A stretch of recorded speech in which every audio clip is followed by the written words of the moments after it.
I love books. Love, love, love books. And I especially love books that dispel some of the crap that I see people talk about on social media. Hey everybody, I'm Joe Saul-Sehy, host and creator of the Stacking Benjamins podcast, the greatest money show on earth. And today I'm back with another in my list of the 10 books that you should be paying attention to because they were phenomenal reads, but mostly reads that our personal finance community doesn't really take seriously and hasn't spent a lot of time on. We seem to spend a lot of time on just a few books. Those can be okay. These will be phenomenal. Here's my next one. This one dispels the myth that you can't beat the S&P 500, so don't even try.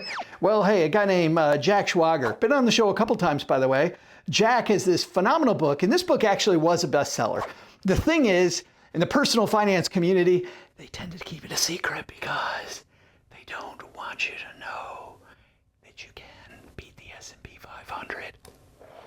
Hey, or whatever index it is that you're trying to beat. Jack Schwager has a book called Stock Market Wizards. Now, I've read the hell out of not just this book.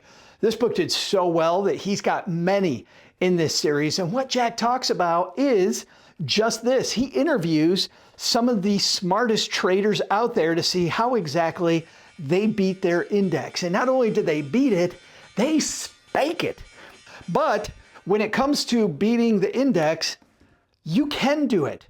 And what's cool about these books that I absolutely love, you see the passion of these traders, you see what they went through, and you see a few things. Number one, the moat they had to swim. I talk a lot about moats, right? There's almost always a moat between you and your goal, but the moat they had to swim to get good at trying to beat the S&P 500. It is really, really tough.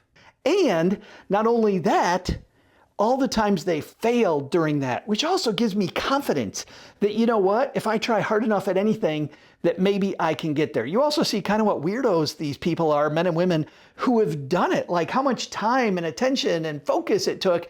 And I'll tell you the lesson is the same lesson you get, personal finance geeks. And that is, you probably don't want to try. Jack Schwager said that on our show. One of my favorite lines ever on the Stacking Benjamins show was Jack saying, you know what? The index is beatable. But for the vast majority of us, we should pretend it isn't. Because when you see what these wackos go through, if you're at all a money geek, you want to read this because you're going to see what it takes. And you're going to agree you can do it. You're also going to go, you know what? Why the hell am I trying to do that? I don't want to be these people. There's not enough money in the world. And these people made a bunch of money. It's a great lesson, I think, for all of us. So next on our list, Stock Market Wizards by Jack Schwager. You can also hear him at this one podcast. What podcast would that be?